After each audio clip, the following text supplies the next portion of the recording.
Welcome to the podcast, Christina. I am so excited to have you here. Thank you so much. This has been a long time coming. I feel like we recorded our episode for mine months ago. I know. I'm excited. Before we dive in, just let everyone know what you do, how you help people.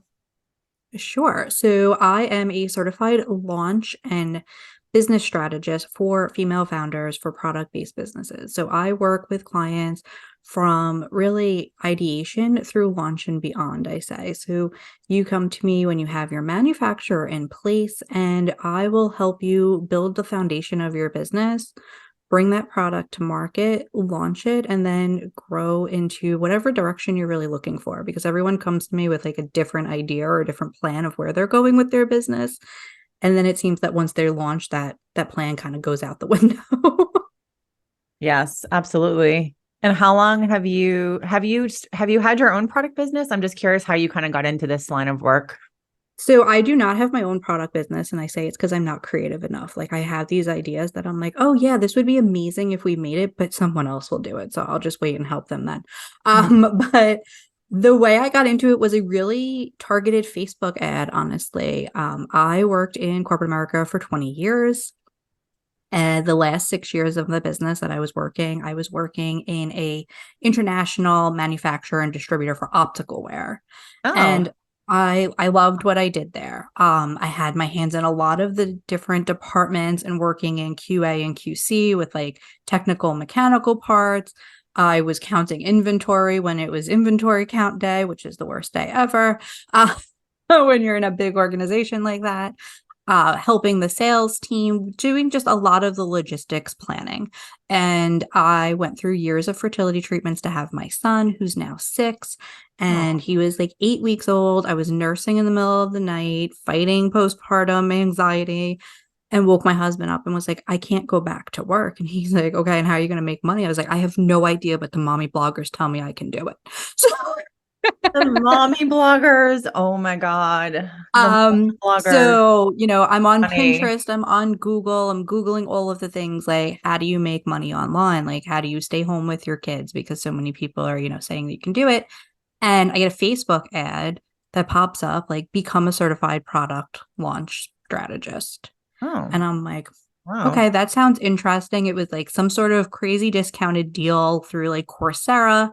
And I'm like, all right, let me sign up for it. It was a 6-month program, Hmm. dive in, went through it, and loved it. It was everything that I loved about what I was doing at my corporate job without having to work, 9 to 5, 9 to 10 sometimes. Yeah. And it was going to allow me the ability to stay home with my son. I started though, because I didn't know at the time, like, should I niche down to product? Like, should I just say I'm a product based business, strategist? Or do I just become like an overall business strategist? I had my hands in so many different businesses and so many different positions working in corporate for so long that I'm Hmm. like, I feel like I can help really, anybody's business. And I soon realized, as most people do, that if you're talking to everybody, you're talking to nobody. And Yeah. so the first 3 years that I had my business, that I'm going to be in business for 5 years this October, um, the Congrats. first 3 years I was fractional COO and I worked in a different corporations and different organizations and fractional COO. And I had my first product based business come to me and was like, this is where we're at. Like, we just don't even know what we don't know. Like, how do we bring this product to market? Like, I got the manufacturer, I got the Shopify store, but I don't know where to go from here. And so I was like, great, sure, let's work together, charge them like next to nothing because I didn't even know how to price my services at that point, and fell in love with it and decided I was like, no, there is definitely a space for what I do and what I offer. And I can just serve product based business owners. And that's kind of the gist of how it went. And now it's been really great. The messaging is easier, the branding is easier, everything's easier now that I've niched down for sure. Yeah, definitely. Even I find within the physical product space, there are so many words that people use to talk about what they sell. So for my business, I really hone in on the words e-commerce. But when I actually ask people, and I ask people all the time, what do you call your business? Do you say product based? Do you say e-commerce? Do you say handmade, maker? And like everyone has different things. I think with like Etsy people, I think they definitely identify more with the maker. So for my messaging, I never, and just for whatever reason, I never like intentionally target makers or handmade. I sort of say, I help you grow your e-commerce store and sort of whatever that means. But it can be really challenging because people, like with subscription box business, it's super specific. It's one word. But when you're saying product or product based or e-commerce, different people sort of associate with different things. And that can be really challenging. So I think it's cool that you have just sort of continued to work on the messaging and targeting, because that is a really challenging part of having a business. When you are trying to target a lot of people, you really do end up speaking to no one. And what, especially, you got targeted with an ad and it worked for you. It was like, I forget what you said exactly, but hey, do you want to be a launch strategist and, make money working from home? And, all and those people have gotten really good at targeting the new mom. I feel like some of 100%. it And feels a little predatory, but it got you where you are. So it's all good. It's all good. exactly. And, it was a legitimate program that I did. Like I said, it was through Yeah. like Coursera. So it was a Gotcha. legitimate program. It Yeah. wasn't one of those like get rich quick schemes, because I feel like that's what I originally was getting targeted with. And I'm like, oh Yes. my gosh, like I could make more than I make in my corporate job. And my husband's like, yeah, you can. I was like, yeah, working like 2 hours a day. No, that's not a Yeah. true story. Yeah. Fake news for sure. Oh my gosh, I love it. Okay. So you have your business, you help people sort of get their product up off the ground. What are some, I would love to hear, I want to hear about some of the people that you work with, but and some of the challenges that people face when they're thinking of starting a product-based business. But I would love to know too, what are some of the mistakes that people are making when they're coming to you? They might have an idea. Like I know before we started recording, I was telling you, I really have this vision of doing a physical product targeted exclusively to paddle boarders or like stand-up paddle boarders or kayakers. And I know what to do because I've had a product-based business, but I know so many people when they're getting started, they have no idea what to do. They make a ton of mistakes and then they go and find the coach or the mentor to help fix all the mistakes that they've made. So what are some of the mistakes that people are making when they have an idea for a product and they try to do it themselves? And then they come and find you and they're like, shoot, Christina, help. I bought too much inventory. My website sucks. What are the mistakes people are making? Yeah, so it's interesting because there's definitely those mistakes that you just named. I bought too much inventory, Mm. or my website sucked because I didn't buy a Shopify theme, or I didn't work with a Shopify designer.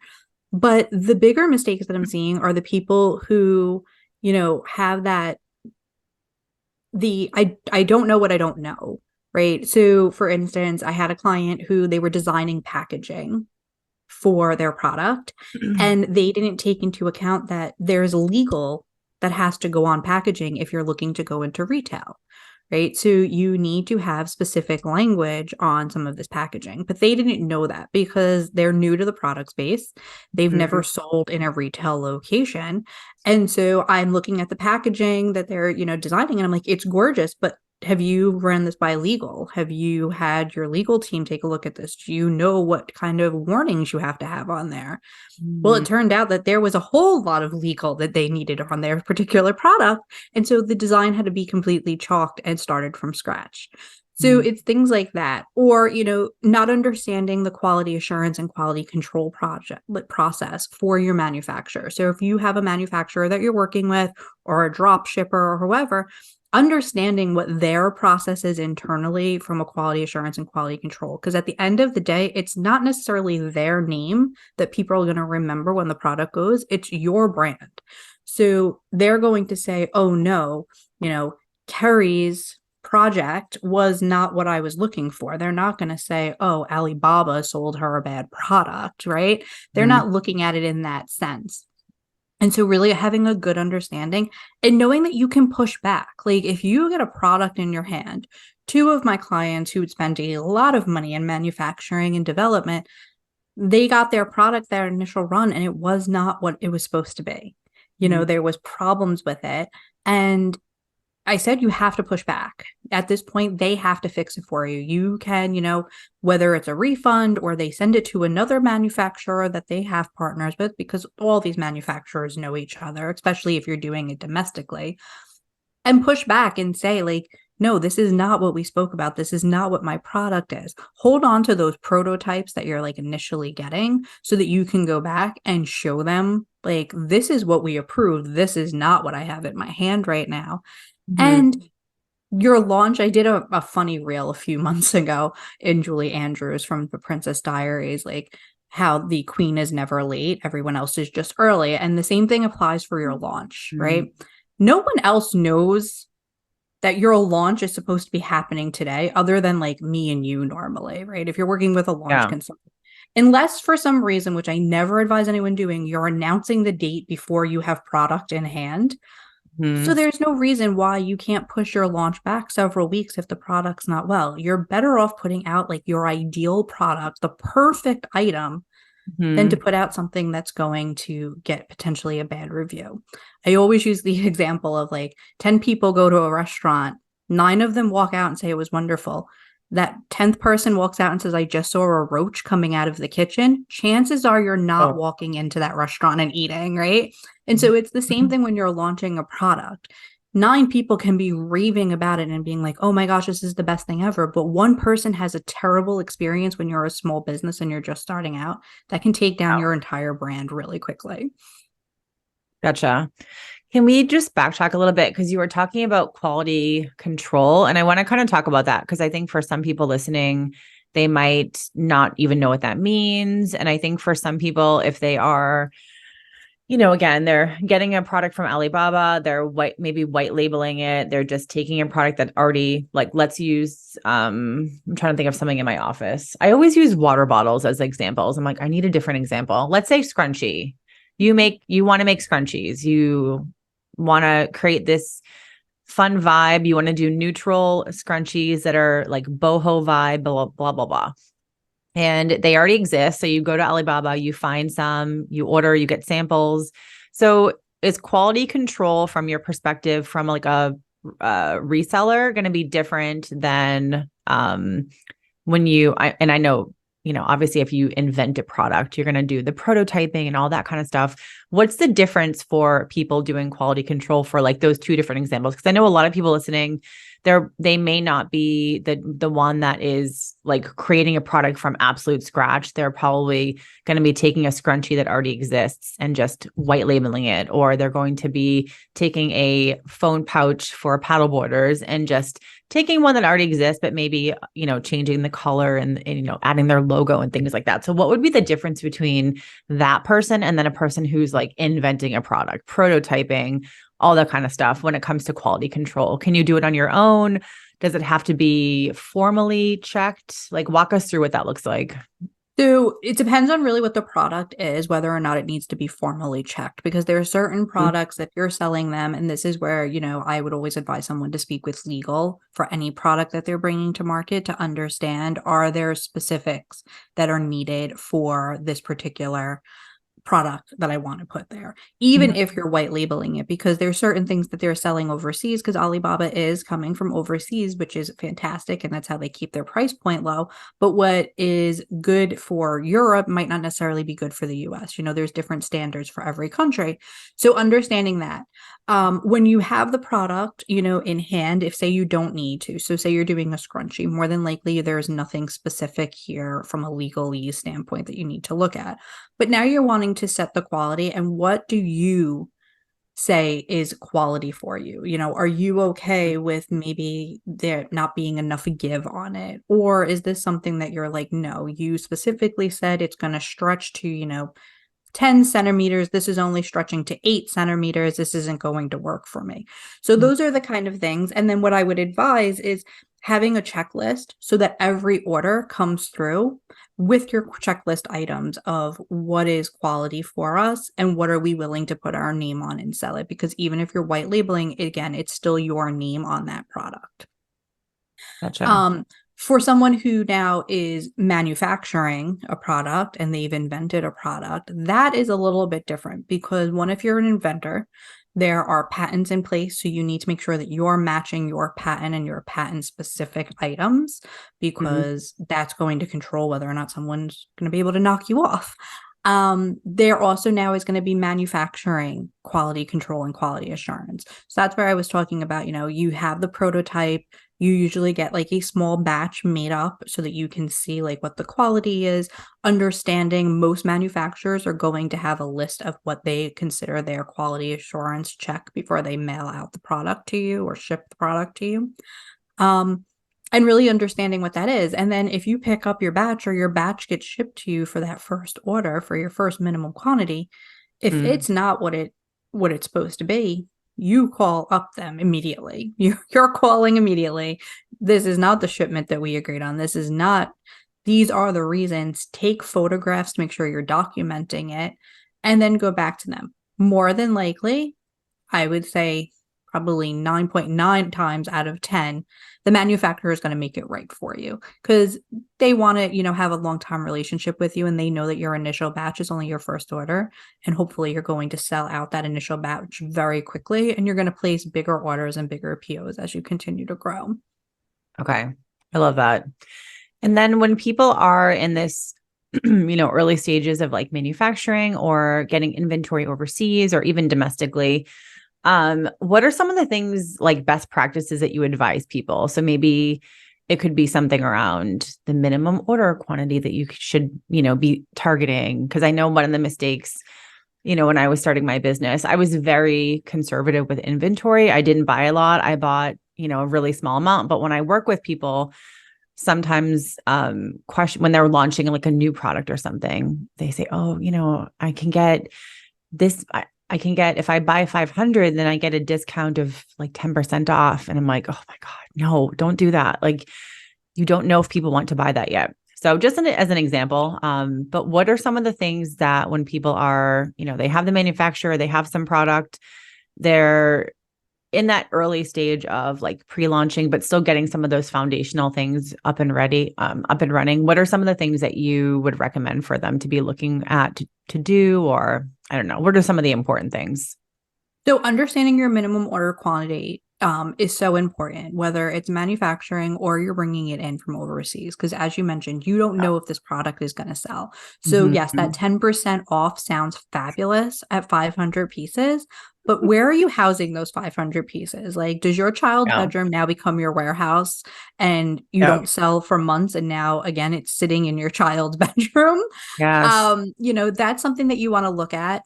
Don't always, get caught up in the shiny object syndrome because people have a tendency to do that even in the product space because it's like, well, I could order this in an assortment of 20 colors and then I get a discount, or I can just offer it in 2 colors. But what if not everybody just likes these 2 colors? You're Yeah. better off making sure that the product as its product for what it's used for sells before you put out an assortment of 50 shades of colors. Not every person is going to sell. You don't know what your bestseller is going to be. Get to know your customers, get to know the people that are looking at your product before you make those decisions. A lot of times, if it's something like that, in a pre-launch space, we'll go ahead and I'll say start surveying the people that are following you on Instagram. Start surveying the people following you on TikTok or wherever you're hanging out. Ask them, like, we're trying to determine the colors and we're going to have 2 to 3 different colors. What are your favorites? And then you can make an informed decision as opposed to just guessing that every color of the rainbow needs to be part of your packaging or part of your portfolio of product. Mm-hmm. Another thing to look at is your cost. When you're starting to calculate your pricing, there's a difference between what your cost of good is versus what your all-in cost. And a lot of times what happens is that people are just focused on the cost of good. So I have a minimum order quantity of 100, they're $10 each. So that must mean that my selling price has to be, $30 in order for me to make $20 on each item. And it's like, that's fantastic. Is that going to help you, though, order the quantity and pay yourself? Because if you're not paying yourself, this is just a really expensive hobby at this point, right?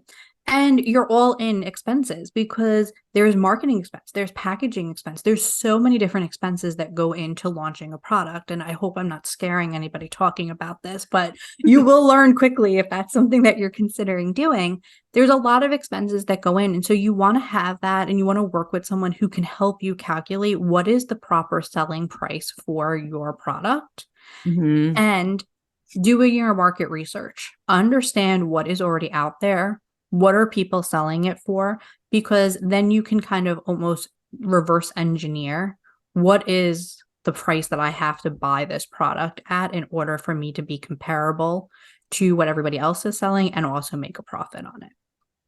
Okay. I want to unpack a little bit of that because I feel like you brought up some really cool things. I want to come back to the looking at what other people are doing, but I want to talk about pricing for a sec because I know pricing for a lot of people is something that I think in general, just a lot of people struggle with. Uh, what is your baseline calculation or calculator when you are advising people on pricing? Do you recommend like a percentage of, you should be doing 50% profit, or you should do, the what is it, like two times three, or Yeah. three times two? I don't know. There's like so many, everyone teaches different things. And I think it depends on the industry and niche that you're in, but profit is such a huge thing. And I know so many of you listening are not charging enough money for your product. And you need people like Christina here to be yelling at you, to be making sure that you're making profit. So how do you advise people when they're at that stage of price? What do you tell So people? I have a pricing calculator that I work with my clients through. And so we put in like all in what are their costs? What Mm-hmm. is there going to be their cost of goods sold? What's going to be their reoccurring price? So if I were to purchase this at 500 quantity again, it's going to cost me this. So I need to make sure I make enough here to cover what I've already spent plus my inventory. So it's not necessarily like a quick and dry calculation. On average, it's between most client customers are, most sellers are looking at a 30 to 40% markup from what their cost of goods sold is. Mm-hmm. That's a typical calculation that's there, but it's not an exact science because, again, that goes back to your market research. You can't say, well, because I'm spending, $5 to manufacture this book and I'm going to do a 40%, markup on it, but everybody else is only selling the book at $7 right now. No one's going to buy your product because you're so overpriced unless you can make your unique selling proposition so good that people are like, oh yeah, I'm willing to spend those extra dollars. So I wouldn't say there is an exact science to pricing. I think the guidance that's out there for a lot of sellers, of the 2 times 3, Yeah. so 2 times 3, Yeah. is good for setting like your retail price and then your wholesale price. Yeah. But again, not an exact science because everybody's Yeah. product's going to be different. Yeah. Everybody's cost is going to be different for their cost of goods.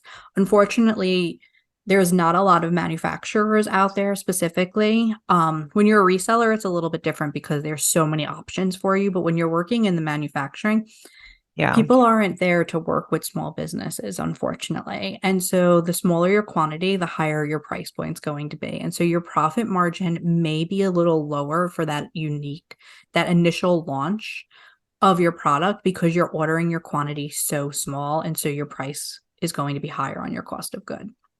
But keep that in mind that your next order may be double that. And so now you're going to get that 10 or 20% discount. And so now that's going to add into your profit margin because now you can increase your price there. And your next order is going to be bigger. And so you have to keep that in mind also as you're pricing your items, because each order is going to bring down your cost of goods a little bit because you're going to be able to order more and more quantities as you continue to sell, or you go into wholesale, or you go into retail. You get someone who brings in a bigger PO for that item. So I wish I could say that it was like a quick and dirty, like, yeah, this is the math. X plus Y equals, A. But that's just Yeah. not the case. No, I love it. And I totally agree. I think it really depends on the industry. What would you say is the like the lowest bare minimum profit that you would need to keep your business going? So for example, someone has cost of goods, it costs this much money, and they're making like 10% profit right now. What do they do? Do they have to go back and retool things? Do they just increase their price? Because at that point, as you know, that's probably not even worth your time. But what should someone do? Because I know a lot of people listening right now, they are probably not making a lot of profit, and they may not be aware that they're not making a lot of profit, because I know a lot of you are afraid to even look at your accounting. Okay. I get you. I was afraid too when I had my product-based business.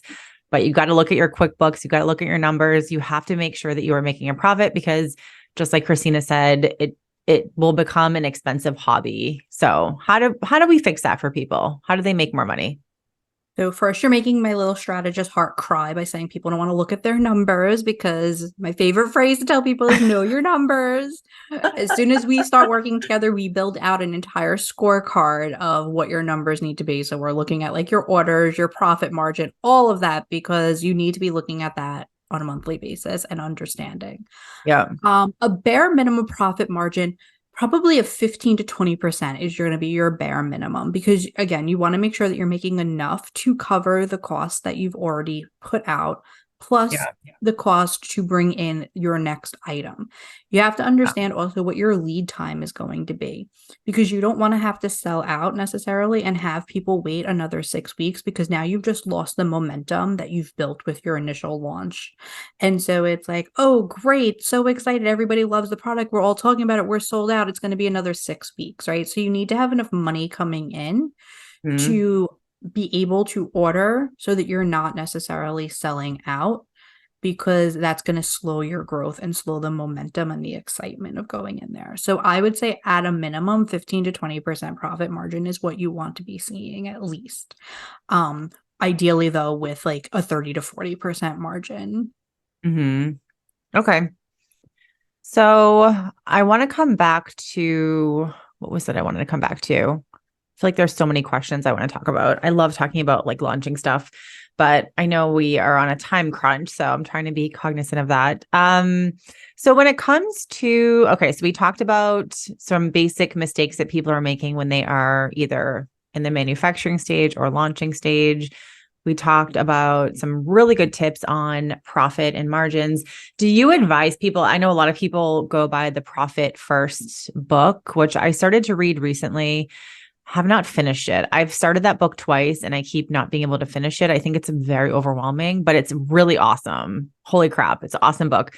Is that something that you advise your clients to read? What are your thoughts? I do. So the spreadsheet that I was mentioning before that we talk about is actually based off of Profit First. Gotcha. And Love it. making sure that you're paying yourself and that you're making your money back. Having a little bit to put into savings so that, for those months that aren't so great in business, that you have enough to continue to, live sustainably. But I do advise reading Profit First.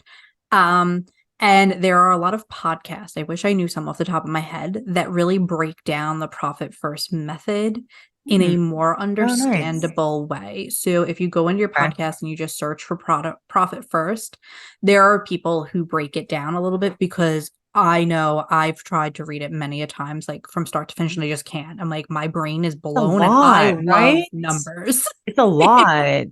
It's a lot to take in. And I love numbers. I love a good spreadsheet. Like my husband has like, a mug for me that says freak in the sheets, and it's like the Excel spreadsheet.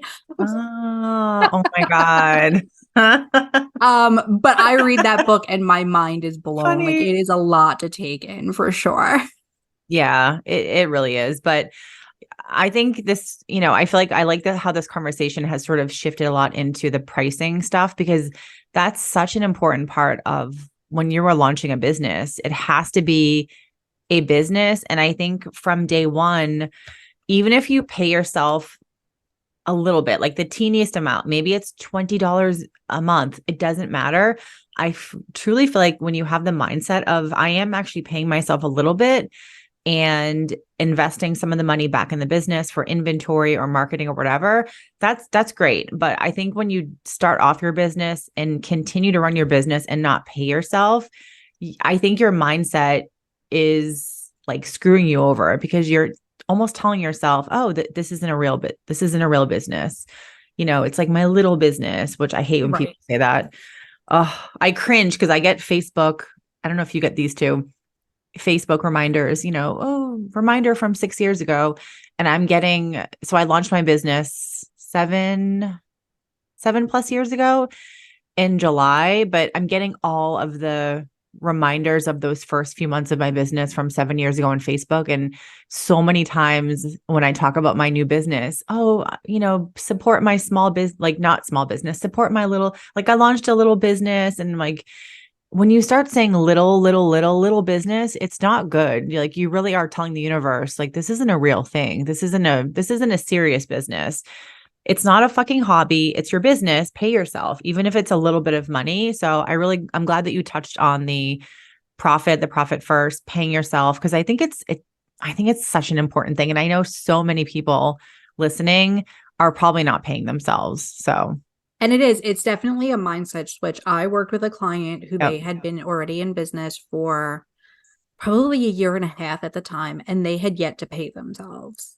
Mm, And I was like, but I don't understand. What do you mean you're not paying yourself? And now granted, they were in a different space. They were in the tech space. And so there was a lot of investment in terms of development and stuff like that. But at the end of the day, like, they had investors. They had some revenue coming in. There was no reason why they couldn't even pay themselves a small, because there's a mindset switch that goes mm, off when yeah. you're not paying yourself, because it is then a hobby. I create like signs that I'll do, once a year at Christmas time. Like, oh, make your countdown to Christmas sign and I'll personalize it for your family. It's like my little creative outlet. But it's literally that. It's my little creative outlet. I don't make any real money off of it. It's just something fun that I do. I don't Mm, promote it anywhere. It's just a little thing. But my business, yeah. that's my business. Like, don't Yeah. call it small. Don't call me a little business owner. I'm a Yeah. female founder and this is what I do. I love how's your little, like, friends? How's your little business? How's your Yeah. little hobby? Yes. Yes. Anyway, that's a different conversation.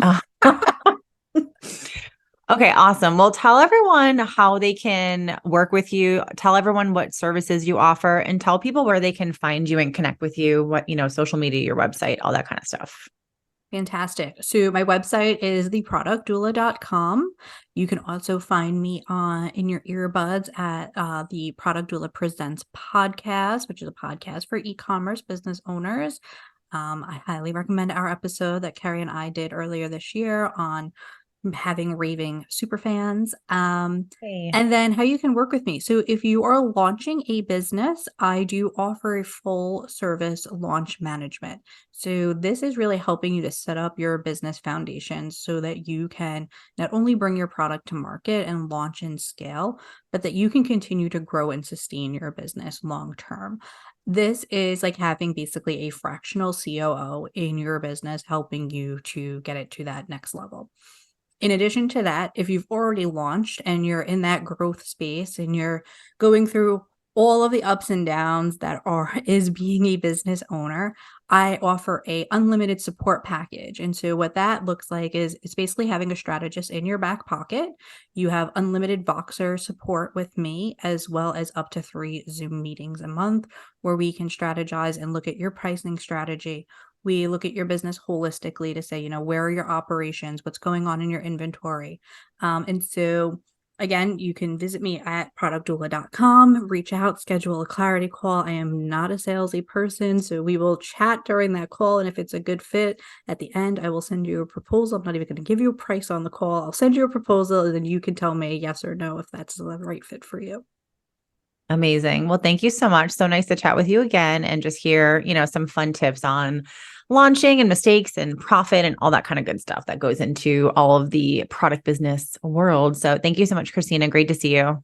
Thank you for having me. I appreciate it. Hey.